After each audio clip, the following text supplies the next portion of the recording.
everyone. This video is meant to be a very quick kind of lightning round review of some factoring methods that you've learned before. So if these methods are not familiar to you and you're confused about what I'm talking about here, you may want to check out one of my other videos that kind of teaches this from scratch. Again, this is just meant to be a refresher to people who have already learned this. So the first method we're going to look at today is difference of squares.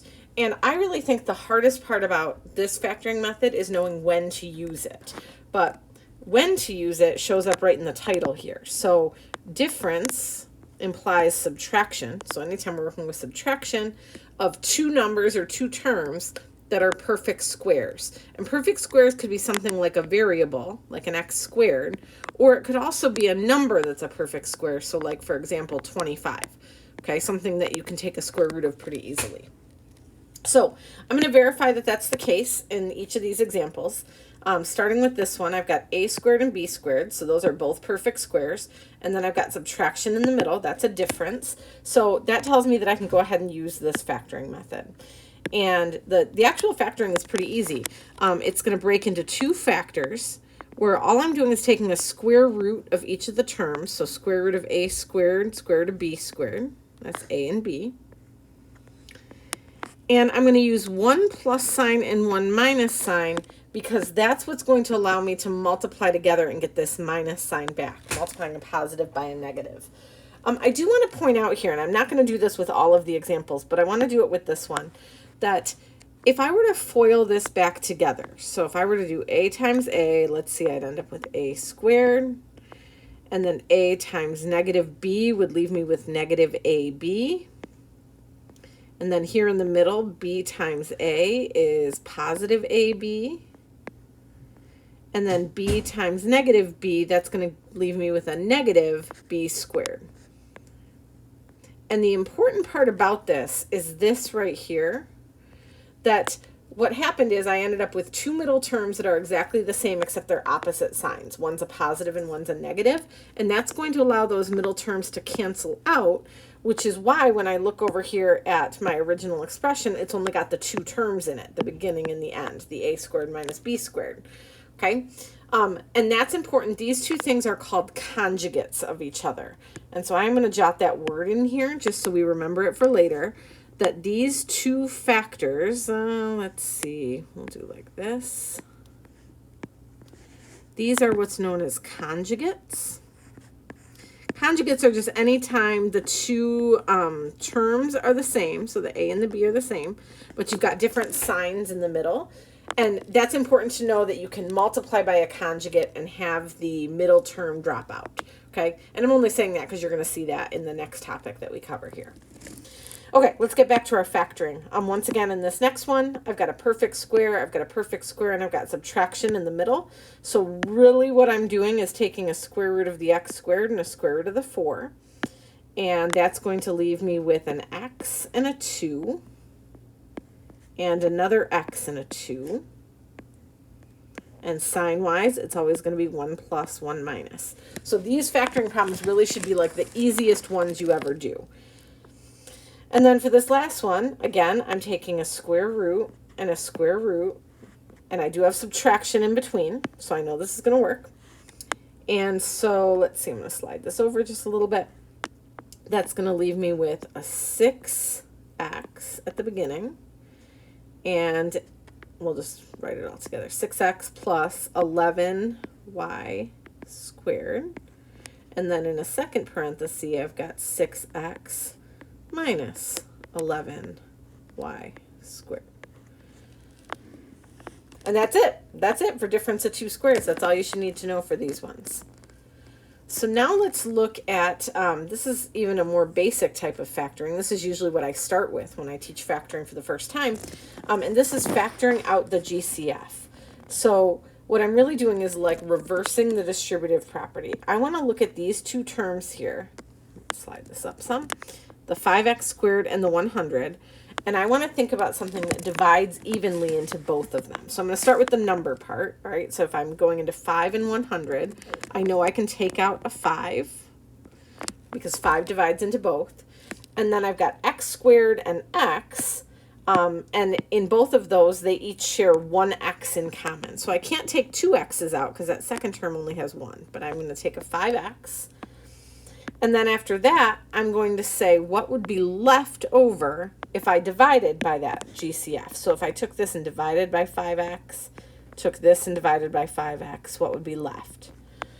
Well, 5 divided by 5 is just 1. And in this case, I'm not going to write the 1. I'm going to circle back to that idea later. But I'm just going to say 5 divided by 5 cancels out. And then x squared over x leaves me with just an x. And then minus 100 divided by 5 is 20. And then my x's are going to cancel there. And so this thing here would be my final answer. And I guess I should have written this in blue. So let me just catch up to there. Sorry, I've written this in purple. Where's my eraser here? So I can see that this is my final answer. So this should be a 5x sitting out here. All right, let's try the next one. So I am looking at, I'm going to start with just the numbers. So I'm going to start with 27, 6, 36, and 3. And that sounds like a lot of numbers to have to work with, but really if I look at that number on the end and it's a 3, there's not much that I have in the way of options that would divide into everything, right? The only possible thing I could pull out is a 3. And then when I look at the x's, I've got 5x's, 3x's, 2x's, and 1x. So that means the only thing I can pull out is that one single x. And now as far as what's left over, I'm taking 3x out of each of these. And when I say taking out, I really mean dividing. So 27 divided by 3 is 9. And I'm going to lose an x, so that's x to the 4th. Plus 6 divided by 3 is 2. And if I lose an x, that's going to be an x squared. Minus 36 divided by 3 is 12. And x squared, if I lose an x, it's just an x. Now, this part is important because I'm taking out a 3x, and this last term is only a 3x.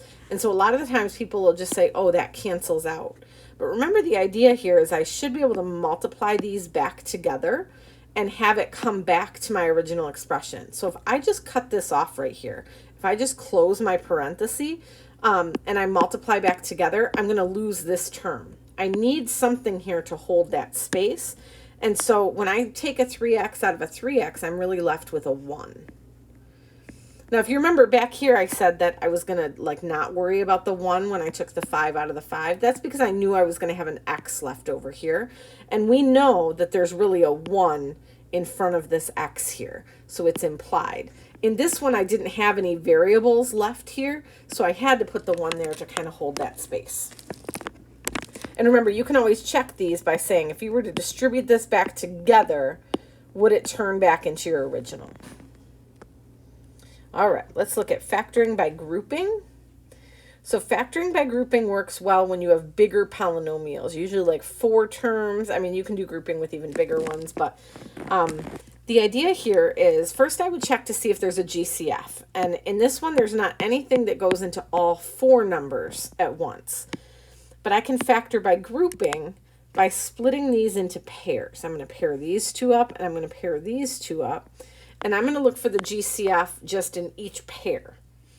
So, for example, in this first pair, 14 and 6 share a 2 in common. And x cubed and x squared, I can take out an x squared. And then I'm going to say what's left over. And again, I'm only looking at those first 2. So 14 divided by 2 is 7.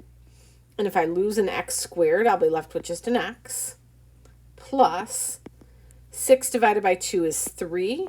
And I lost my x squared, so it's just a 3. Now I'm going to go do the second pair. So I'm going to say plus, what goes into 35 and 15? Well, I would say a 5. And no x's because the 15 doesn't have any x's on it. And so when I say what's left over, out of the 35, I have a 7 left. And I still have that x because I didn't take it out. And then 15 divided by 5 is 3. And that's what I'm left with. Now, that's not my answer because I haven't actually factored this yet. My factoring by grouping relies on doing a second round of GCF. But what I'm pulling out as my GCF is this parenthesis. Like, that's what they share in common. So I'm going to say that each term... So when I say term, I'm talking about like this whole thing is one term because it's multiplication.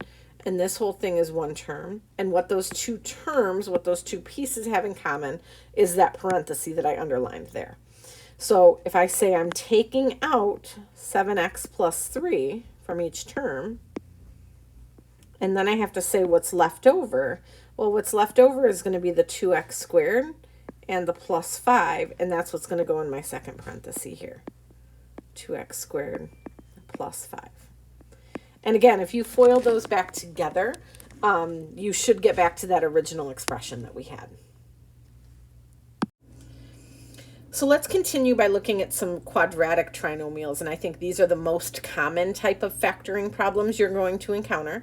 And when you look at these, there's really like 4 different ways we can approach them, and I'm going to try to show you a little bit of all of them. Sometimes they kind of blend together. But these things all are like the result of a FOIL problem. If you had 2 binomials and you multiplied together, this is typically the type of answer you would get. So the factoring process is just undoing that. And that's why you'll notice this first one is referred to as unfoiling. Okay, so here's what that means. In this first one, if I want to factor, I want to turn this into 2 parentheses, where when I multiply the 2 parentheses together, and again, that would be using like the distributive property or FOIL, it turns back into that original expression. So first of all, if I want to multiply to have an x squared in front here, that's pretty straightforward for what's going to go here and here. I'm going to put an x and an x, because x times x will give me that x squared that lives in front there. Then I'm going to jump down to the end here. So whatever numbers I put in this spot and in this spot, I know that they're going to have to multiply to make this -6 here. So if they're going to have to multiply and be negative, the only way to multiply 2 things and have them be negative is for one to be positive and one to be negative. Okay, so that's kind of the first place I start with these, beyond, setting up the x's, is what is this sign right here? Because if this is negative, I know I'm going to have 1 plus, 1 minus. If this were positive, my 2 signs would have to match, and I'm sure we'll see an example of that at some point. And then I want to ask myself, how do I get these numbers to multiply to 6? But I also need to think about this middle term. And this middle term right here is a 1, right? This is a 1x. So when I do my FOIL, I'm going to end up doing like outside and inside and adding them together to make 1. So I need to multiply to make 6 and add to make 1.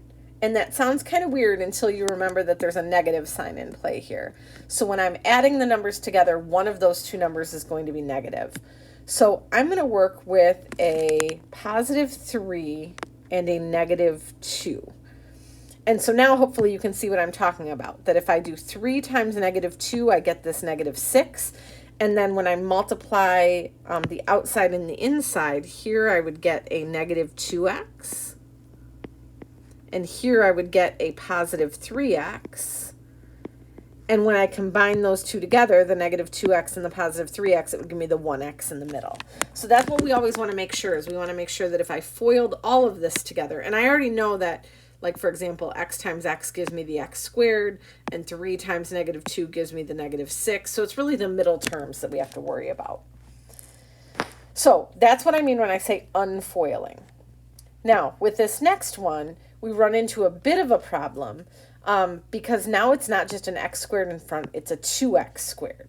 So that does change things just a little bit in that it's not quite as straightforward here, and I'm going to probably demonstrate this one with 2 different methods. So again, I'm going to set up my 2 parentheses. I know that I'm going to start with, well, I don't know what I'm going to start with yet. But whatever I start with has to multiply to 2x squared. We're in luck here because there's really not too many ways to multiply to make 2. Really, I know that I'm going to be working with a 2 and a 1. So I'm going to say this is a 2x and this is a 1x. And if I multiply those 2 together, I'm going to get my 2x squared. Now, this is going to work the same way as up above, where I have this -3. Whoops, didn't mean to actually circle that, but where I have that -3, and I need to multiply to make -3. Because it's negative, I know I'm going to have 1 plus and 1 minus. Now I'm putting these here. I'm not actually very confident that these are going to stay here. And in fact, let me put those in a different color to show that. I'm not positive that I'm going to leave this as a plus and this is a minus. I might have to switch those. And then to multiply to make 3, oh, I don't know. Let's just try this. Let's put a 3 here and a 1 here.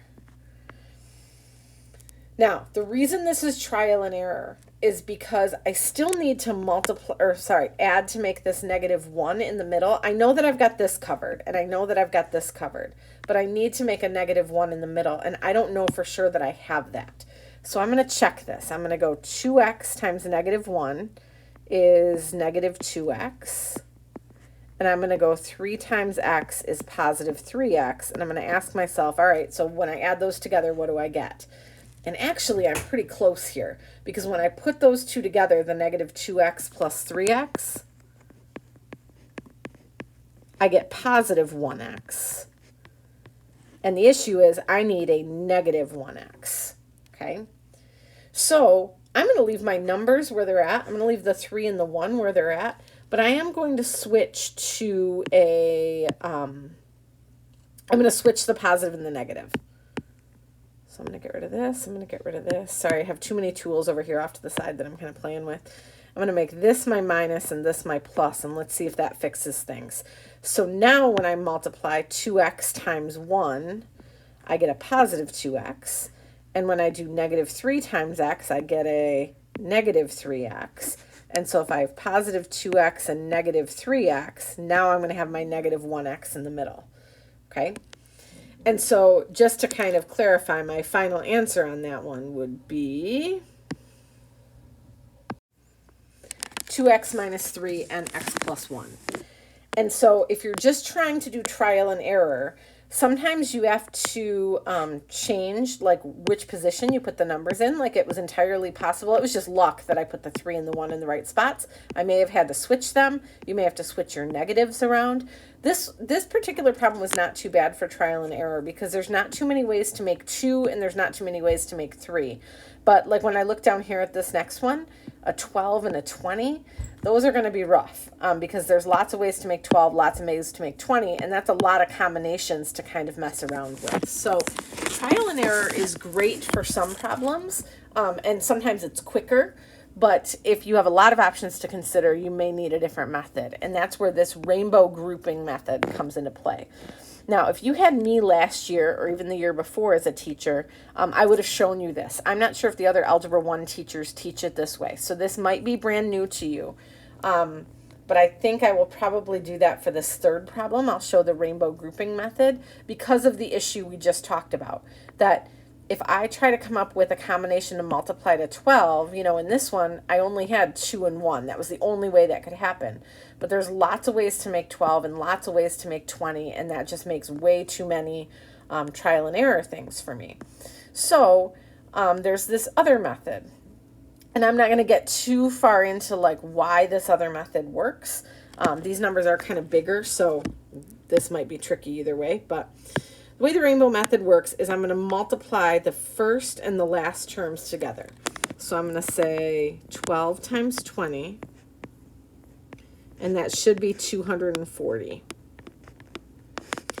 And now what I want to do is look at all the ways I could multiply to make 240, and I want to find one of those ways that also adds to make 31. So I'm looking for a combination that multiplies to 240 and adds to make 31. And so I'm going to just be very systematic about this. And this can be a little annoying sometimes, but I'm going to say this could be 1 times 240. This could be 2 times 120. By the way, we could be using a calculator here if we needed to check. This could be 3 and 80. This could be 4 and 60. Could be 5 and, oh, that's going to take a quick second of mental math here. 5 and 48. And in my head, what I'm checking here is, do any of these add up to 31 yet? Let's see, 6 and 40. Nope, that's not quite right. I don't think this is going to divide nicely by 7, but we could do 8 and 30. 9. Just had to think for a second. I don't think 9 divides into 240. There's 10 and 24. 11 does not go into 240. We know 12 and 20. Let's see. 13 does not go into 240. 14. Nope. 15. Oh, 15 and 16. And that actually might be our answer right there. Because 15 and 16 add together to make 31.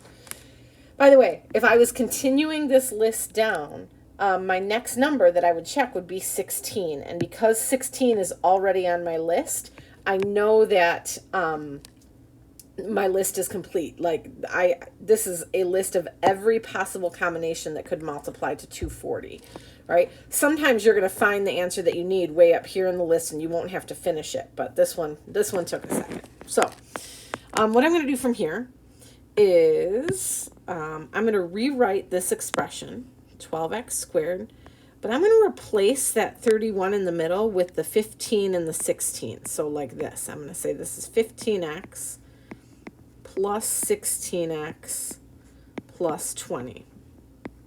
Okay? So if you look at that, what I wrote there in blue is exactly equivalent to what we started with here. And now I'm going to factor by grouping, and we talked about that previously. I'm going to group these two together, and I'm going to group these two together. And let's see what that's going to leave me with. So out of 12 and 15, I know I can take a 3, and then I can also take an x. And that's going to leave me with a 4x and a 5. And then out of 16x and 20, I know I can take a 4. And that will leave me with a 4x and a 5. It better leave me with a 4x and a 5 because that's how grouping works, right? Because now I have my parentheses that match, and that's what I'm looking for.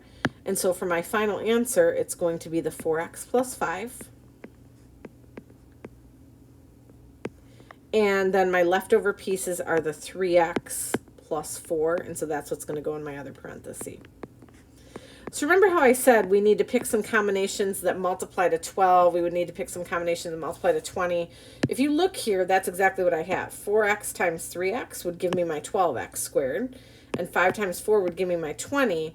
But all of this in between made it so that this would also add up to 31x in the middle. Now, you may be looking at that and thinking like, oh, well, I probably could have guessed this combination of numbers in less time than it took me to make that whole list. And that might be the case for some of these. But I just wanted you to have another tool that you could use if guess and check was not working for you, or if you're not comfortable with the guess and check. Okay. The one other last thing that I wanted to mention here is what's last on this list up here is quadratic formula. Quadratic formula is sort of a workaround, and it's what I would suggest if you do have a calculator available to you. Remember, there will be things on the AP exam where you cannot use a calculator, so it's not always going to work for you. But if you have the quadratic formula program, you can use the quadratic formula to find roots,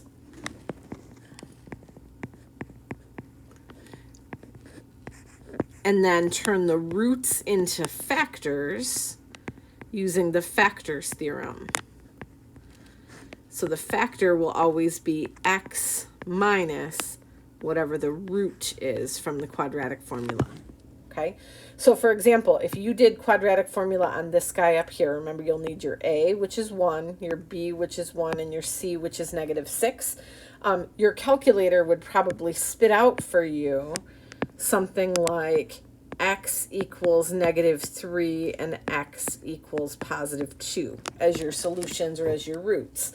And then to turn them into the factors, you're always just, really what you're doing is like moving this over with the x. So if you move it to the other side, that would become an x plus 3. And if you move this over with the x, it would be an x minus 2. So that's a clever workaround for you if you have a calculator available to you and you want to do it quickly. That's a kind of a workaround way to get to your factors.